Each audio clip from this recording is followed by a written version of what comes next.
আল্লাহ আমার সৃষ্টিকর্তা, আল্লাহ আমার সবার কাছে প্রিয় যিনি তিনি আমার রব।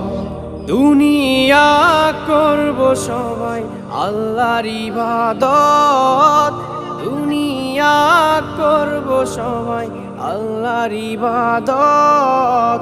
সব কিছুতে দিবেন তিনি তারই রহমত, সব কিছুতে দিবেন তিনি তারই রহমত। আল্লাহ আমার সৃষ্টিকর্তা, আল্লাহ আমার সবার কাছে প্রিয় যিনি তিনি আমার রব। আল্লাহ আমার সৃষ্টিকর্তা, আল্লাহ আমার সবার কাছে প্রিয় যিনি